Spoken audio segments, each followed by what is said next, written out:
Toda la opinión, realidad y debate sobre los temas que me interesan. Junto a Fernando Paulsen. La clave me escucha.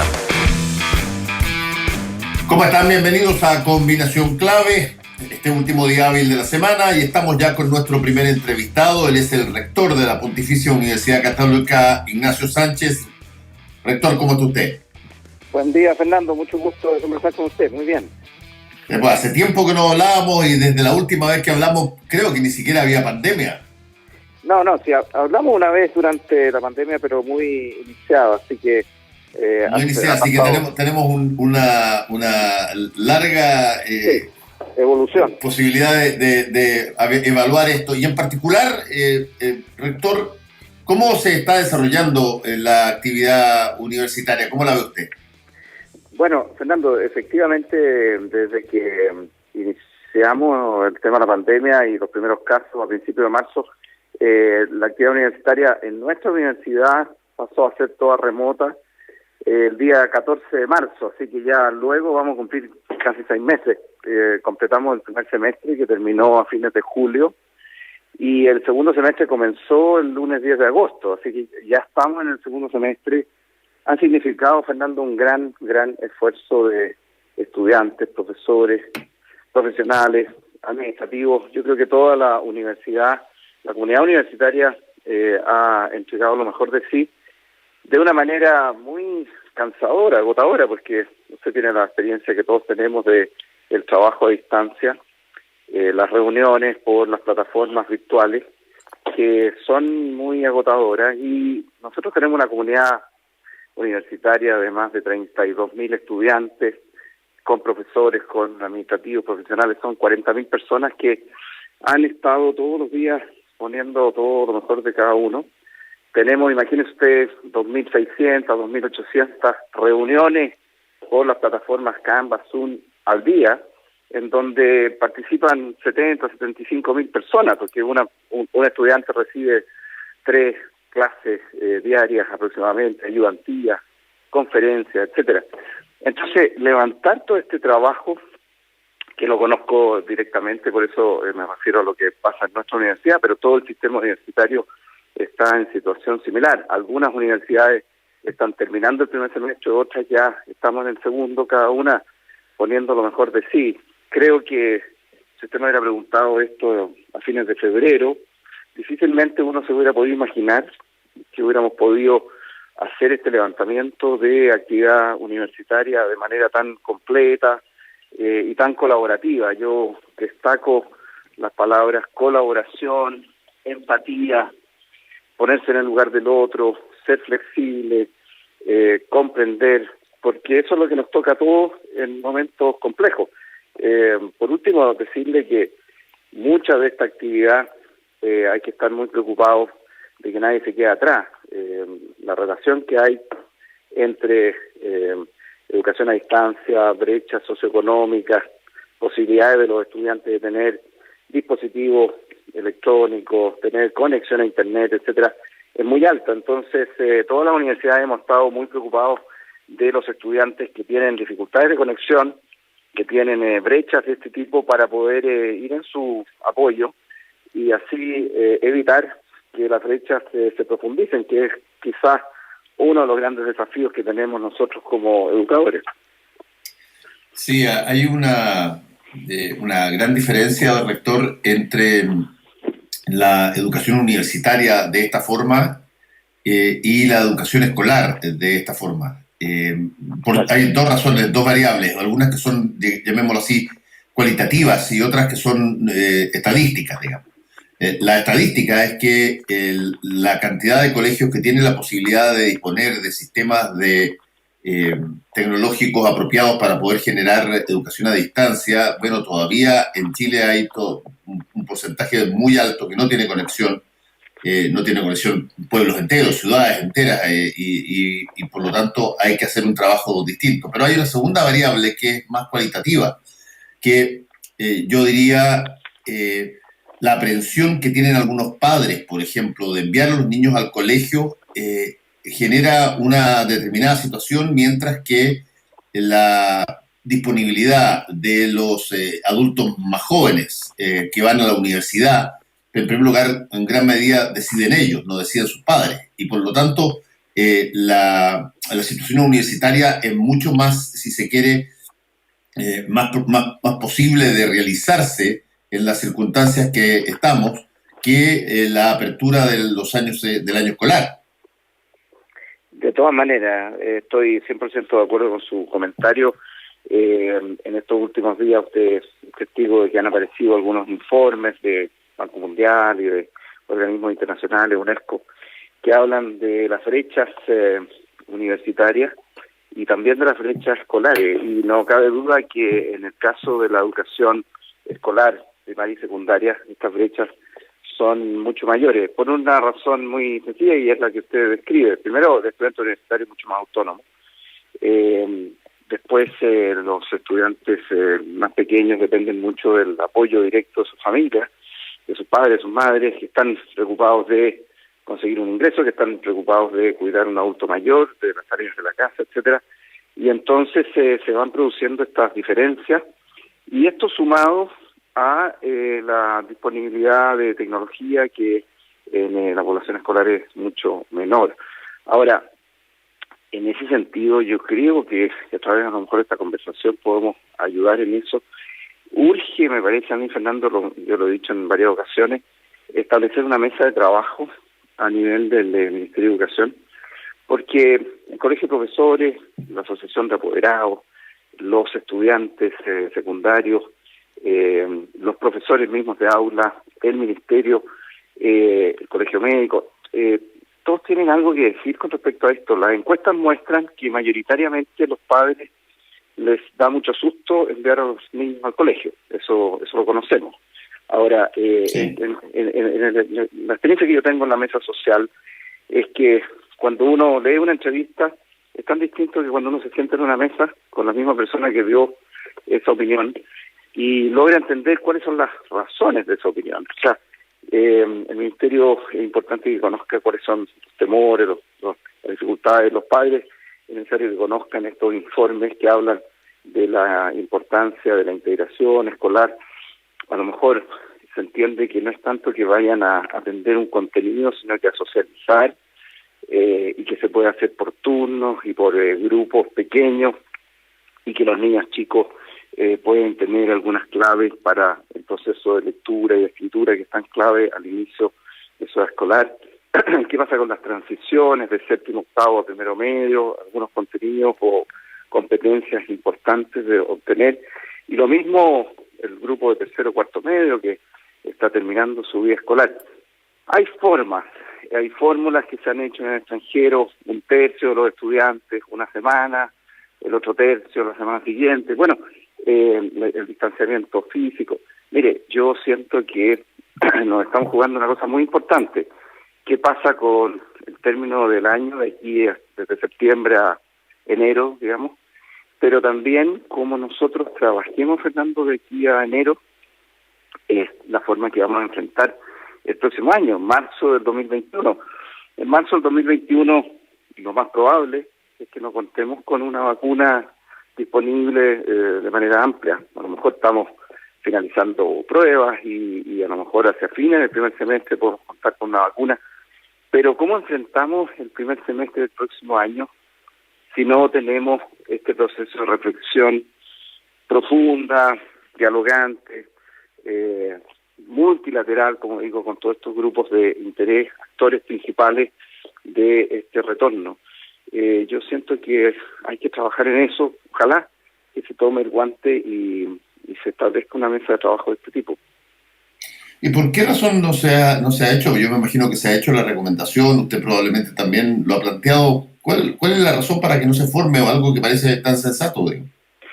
Mire, yo he hecho la recomendación de manera formal cuando enviamos todo el aporte que desde nuestra universidad, la Universidad de Chile y un grupo de 8 universidades, para acá, la frontera, trabajaron cerca de 80 profesores universitarios en propuestas que tenían que ver con el retorno escolar, con la integración del currículum en 2 años, etcétera. Y una de las solicitudes o propuestas era crear esta mesa de trabajo. En ese momento, estamos hablando del mes de mayo, no se consideró necesario, pero yo creo que cada vez es más necesario, porque si yo veo las declaraciones del presidente del Colegio de Profesores y las declaraciones del ministro, que difieren en varios puntos, realmente creo que la gran solución para cuando hay diferencias de opiniones así muy significativas es sentarse a conversar, no solamente ellos dos, sino que otros actores. Como digo, de esa conversación, de ese trabajo conjunto, pueden salir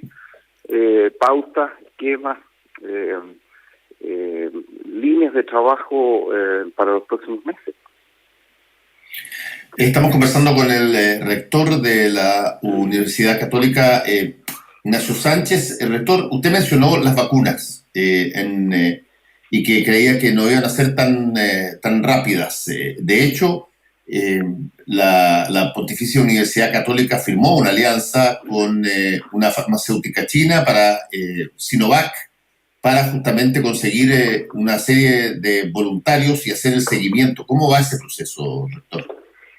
Claro, efectivamente a fines de junio, o sea, ya hace 2 meses, firmamos el acuerdo y hemos estado trabajando fuertemente durante todo este tiempo. Pasamos todos los criterios de evaluación técnica del Ministerio de Ciencia, el Ministerio de Salud. También pasamos la línea de financiamiento desde la Dirección de Presupuesto. Obtuvimos de aportes de la CPC 1/3 del costo, que son $6 millones, y los otros $4 millones fueron aprobados por la Dirección de Presupuesto. En este momento estamos con todos los papeles presentados en el Instituto de Salud Pública y estamos a la espera de una respuesta que deberá ser pronta la próxima semana. Una vez que tengamos ese ok del Instituto de Salud Pública, se puede importar la vacuna, que demorará unos pocos días, y esperamos que en el mes de septiembre parta el protocolo. Son 3.000 voluntarios sanos entre 18 y 60 años, ojalá que participen de atenciones de salud, funcionarios de la salud, para que tengan la posibilidad de tener una mayor exposición y que veamos la efectividad. Está, Fernando, en la fase 3. La fase 3 de una vacuna habla de efectividad, eficacia. La fase 1 y 2 son la fase de seguridad, esas ya están demostradas seguras en el extranjero. Esta fase 3 se está realizando hoy día en Brasil, en Indonesia, en China, en otros países. Chile sería uno de estos 6 países que está en el protocolo. Esta vacuna es una de las 5 vacunas que están en esta fase. Está la vacuna Moderna, está la de Oxford, está la vacuna CanSino. Hay 4 o 5 que están en esta fase. Sinovac es una de ellas. Y nosotros estamos coordinando un consorcio en donde participan 8 universidades del país, no solo la Universidad Católica, sino que estamos liderando el grupo de trabajo. Pero hay investigadores de la Universidad de Chile, de la Universidad de Antofagasta, de la Universidad Austral, la Universidad del Desarrollo y otras más. Y lo que buscamos entonces son 2 cosas. Primero, aportar a la ciencia en la pregunta: ¿esta vacuna es eficaz, efectiva y puede colaborar con el manejo de la pandemia en el mundo? 2, si esto es así, tenemos la posibilidad, no es vinculante, no es única, pero la posibilidad de contar con un número muy importante de vacunas por los próximos 3 años. Son 20 millones de vacunas, es decir, hasta 10 millones de personas que se podrían vacunar con esta vacuna en el año 1, 2 y 3, desde que se inicie, esperamos, el próximo año. Las decisiones de adquisición de vacunas en Chile las toma el Ministerio de Salud bajo recomendación de lo que se llama el CABEI, que es el centro de la Comisión de Análisis de las Vacunaciones e Inmunizaciones. Entonces nuestro rol como universidad es poner sobre la mesa esta posibilidad, porque cuando en el mundo hayan vacunas, la presión por optar a dosis va a ser muy alta. Entonces es muy importante para nosotros que el país tenga la posibilidad de tener disponibilidad de dosis de algunos de los preparados de vacuna. Ahora, el Ministerio ha sido bien claro y me parece muy bien el enfoque. No se quiere dedicar a trabajar con solamente una vacuna. Están conversando con 3, 4 distintas farmacéuticas, cosa de que el próximo año, si hay disponibilidad de variedad, se tome la mejor opción. Ahora, si hay 1 o 2 opciones, se tendrá que definir dentro de lo que hay. Entonces, nuestro aporte como universidad creo que es muy importante para dar esa opción a que las autoridades ministeriales definan. Sí, y más o menos usted tiene alguna expectativa de plazo más concreto, rector. Expectativa, esa es la mejor palabra porque no hay seguridad, pero la expectativa nuestra es que en el mes de junio podamos tener un preparado de vacuna para nuestro país. Es muy difícil, Fernando, antes, porque también la ciudadanía tiene que entender que estos procesos de definición de vacuna tienen que cumplir rigurosas medidas de seguridad primero y después de medición de eficacia. Piense usted que si se pone una vacuna, este es un virus muerto, atenuado, que no produce enfermedad, pero que produce inmunidad, produce respuesta, defensa. Pero esas defensas hay que verlas en el plazo de un tiempo. Entonces, si nosotros partiéramos en septiembre, el estudio finaliza en diciembre. Análisis de resultados, etcétera. Antes de marzo no va a estar finalizados los estudios en distintas partes del mundo y por eso que decimos que desde mayo-junio serían los plazos más optimistas.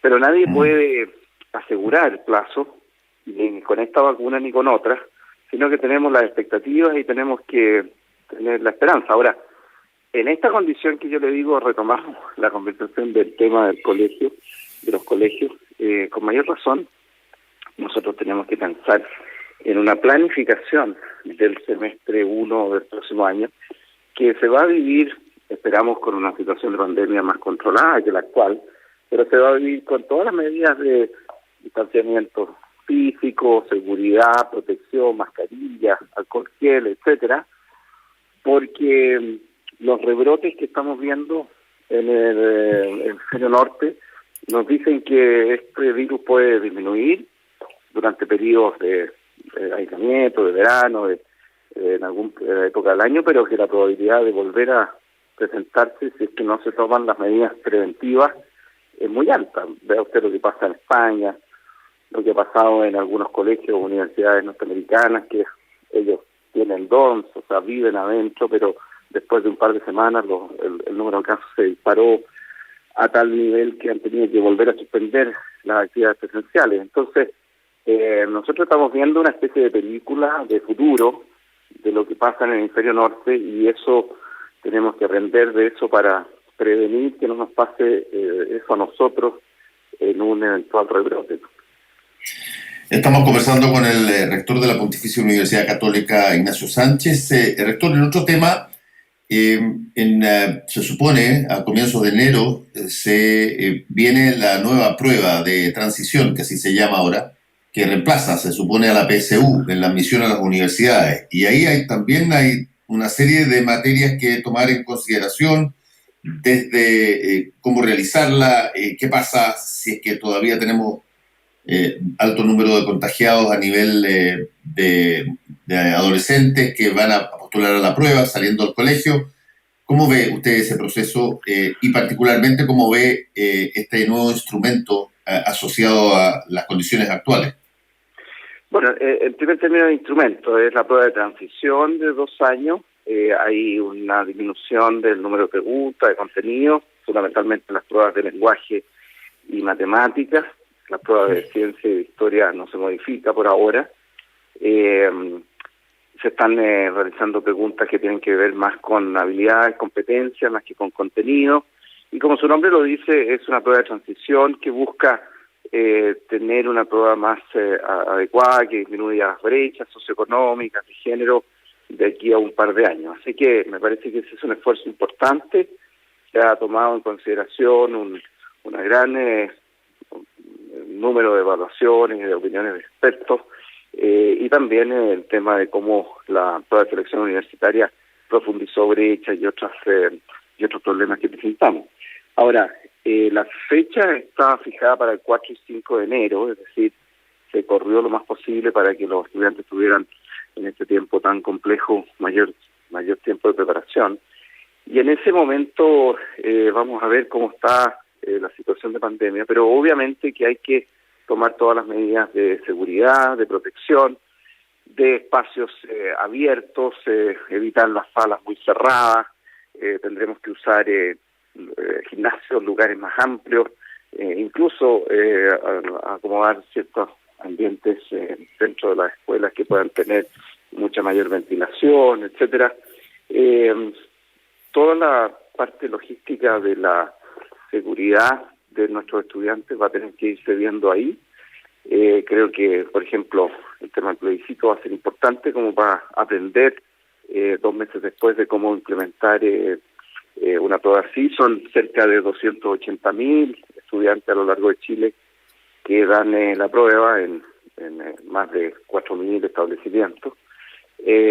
Por lo tanto, tenemos que tener mucha inteligencia para programar y organizar esta situación. Yo espero que tengamos toda la colaboración, no solamente de los establecimientos, sino que también de los estudiantes, para en conjunto sacar adelante esta prueba de transición, que como ya digo, 2020 es así, 2021 se mantiene como de transición, y el 2022 debiéramos de tener esta nueva prueba de acceso a la universidad, con ya modificación más profunda de sus contenidos, de las pruebas específicas, con una segunda prueba en el área de matemáticas, y con una prueba que se ha considerado más, no de acceso a la universidad, sino que habilitante para el egreso, que tiene que ver con contenidos escritos.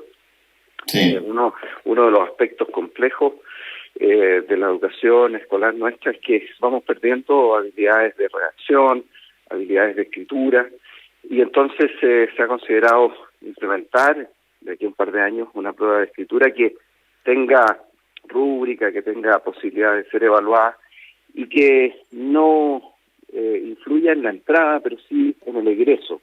Esa prueba, por ejemplo, Fernando, nosotros la tenemos hace mucho tiempo en la universidad. Le hacemos una prueba a los estudiantes que ya ingresaron, habilidades de escritura, de redacción, y los que no aprueban el test tienen durante los 4 o 5 años de su carrera la posibilidad de tomar cursos y de rendirla las veces que sea necesaria para que en el egreso, cuando ya sean profesionales, artistas, científicos, egresados, hayan demostrado capacidad de expresión escrita, que es tan importante en la vida, la posibilidad de poder redactar una idea, de poder transmitir un pensamiento a través de la escritura. Eso nos parece que es extraordinariamente importante y que si no se puede obtener al ingreso, porque probablemente mostraría también brechas y diferencias relacionadas al nivel socioeconómico, pero sería importante asegurarse que al egreso de una carrera universitaria los estudiantes pudieran demostrar ese logro ya obtenido. Estamos conversando con el rector de la Pontificia Universidad Católica, Ignacio Sánchez. Una de las características que probablemente tiene esta prueba de transición es que eventualmente no, a diferencia de una votación, no necesita o no necesitaría ver su resultado todos en el mismo día. De hecho, hay muchos que están pidiendo que personas que eventualmente puedan estar contagiadas con COVID, de alumnos que eventualmente puedan acceder a esta prueba y estén contagiados, pueden esperar incluso hasta el fin de rendirla después de la cuarentena incluso. Usted mismo ha señalado que para la Universidad Católica hay todo un proceso que permite que uno pueda estudiar y rendir una prueba sobre capacidades de redacción más adelante. No está la presión, como si lo está en una votación, porque el resultado se conozca lo más rápidamente posible, y desde ese punto de vista, quizás en este caso, hay más disposición y más disponibilidad para poder generar un calendario que no implique necesariamente forzar a los alumnos a tener que ir a votar. Claro, usted tiene toda la razón. Pongámonos en el caso de que hayan 1.000, 2.000 estudiantes que por enfermedad propia o por un contacto cercano dentro de su casa estén necesariamente en cuarentena. Esos estudiantes podrían perfectamente dar esa prueba 2 semanas después, terminando la cuarentena, o 3 semanas para agruparnos a todos, como sea. en forma focalizada, porque recuerde usted que nosotros en estas pruebas tenemos varios formatos. Recuerde usted que el año pasado, cuando se produjo el boicot a la PSU, se tomó en 3 oportunidades. Y en esas 3 oportunidades obviamente no fue la misma prueba, sino que fueron formatos distintos, preguntas diferentes. Sí. Entonces está esa capacidad, y como entendemos, por supuesto que va a ser un número acotado. Piense usted que en el tema del plebiscito se está hablando de 20, 25 mil personas, una cosa así, y para todos los millones de eventuales votantes. En el caso de cuarentena para estudiantes va a ser un número acotado, así que está perfectamente posible esa alternativa. Yo lo que querría a través de esta conversación es que los estudiantes estén tranquilos, que si tuvieran alguno de ellos una situación de ese tipo, vamos a buscar las fórmulas para que posteriormente al día 4 y 5 se pueda hacer durante el mes de enero, antes de fines de enero, y no hay ningún problema porque va a ser un número acotado. Cuando tuvimos el año pasado el problema grande de boicot, etcétera, el segundo rendición fue un número muy alto, la tercera ya fue un número menor, pero siempre fueron más de 50, 60 mil estudiantes que tuvieron que repetir de la prueba. Así que con el DENRE y el sistema de admisión se está preparado para abordar estas situaciones que se pueden presentar, ¿eh? Y que es muy importante que los estudiantes tengan esa tranquilidad, que se dediquen a prepararla. Hay muchos ensayos que ya están disponibles, han habido estos seminarios virtuales para explicar los cambios a la prueba. Uno tiene que ponerse también, Fernando, en el caso de un chiquillo de 17, una chiquilla de 17, 18 años que están preparando su prueba, que sabe que hay cambios, que además les toca toda esta pandemia grande, con incertidumbre, etcétera. Entonces, yo creo que tienen que estar tranquilos en que los cambios de la prueba de transición no son tan significativos, pero que van en el camino correcto, que hay facsímiles, ejemplares para ver el tipo de preguntas y los cambios que se están introduciendo. Y por último, que si hay problemas de salud o de pandemia en esa época, se van a tomar todas las precauciones para que nadie se quede sin la posibilidad de rendir su examen. Por último, rector, conversábamos sobre la situación hospitalaria la última vez. El hospital de la Universidad Católica, bueno, tiene un track record, me imagino, muy acotado de lo que está pasando en las clínicas y en particularmente en Santiago. ¿Han podido ustedes advertir cómo ha estado la relación de atención de personas contagiadas en justamente los hospitales y las clínicas, claro, incluyendo las universitarias? Claro, nosotros en el pic máximo de la actividad hospitalaria en el medio de junio, multiplicamos por 4 las camas críticas de nuestro hospital, tanto aquí como en San Carlos. Se multiplicó por 4 la capacidad. Tuvimos pabellones, tuvimos máquinas de anestesia, tuvimos salas de recuperación, los intensivos pediátricos, todas estas dependencias que habitualmente no tienen pacientes críticos hospitalizados, sí lo tuvimos porque fue un número muy importante. Llegamos a tener 280 pacientes hospitalizados y la gran mayoría de ellos conectados a ventilación mecánica. Y esta realidad fue tanto del sistema público como otras clínicas universitarias, otras clínicas privadas del país. Esa multiplicación por 4 de la capacidad hospitalaria de camas críticas fue una cosa realmente notable y que hay que considerar que el equipo de salud nacional se lució, se portó a una altura impresionante. El esfuerzo personal de técnicos, de enfermeras, de médicos, de kinesiólogos, etcétera. Ahora, en las últimas 3-4 semanas eso claramente ha ido disminuyendo. Tuvimos, ¿se acuerda usted, a nivel nacional 95% de ocupación, a nivel región metropolitana 99,9% de hospitalización. Hoy día las cifras están bajo el 80% en gran parte del país, la región metropolitana por supuesto también. Hay algunas zonas del país que pueden estar cercanos al 90% todavía. Preocupa la situación de Magallanes, del Biobío, del norte. Siempre hay una relación importante entre el número de casos ocupación de camas críticas, pero se ha vuelto a cierto grado de trabajo más habitual en las clínicas.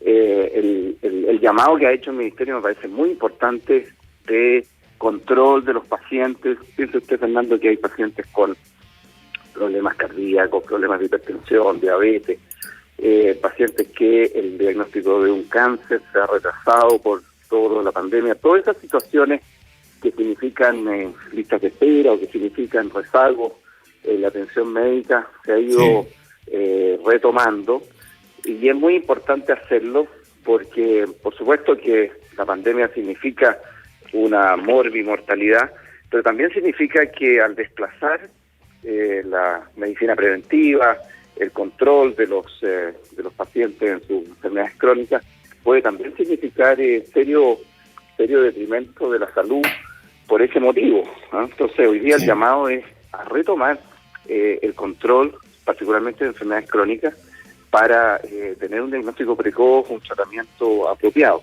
En ese sentido, todos los sistemas hospitalarios ya están disponibles para realizar eso. Rector Ignacio Sánchez, de la Pontificia Universidad Católica, muchas gracias por este contacto con Combinación Clave. Que le vaya muy bien. Gracias. Muchas gracias, Fernando. Que tenga muy buen día. Gracias. Hasta luego. Hasta luego.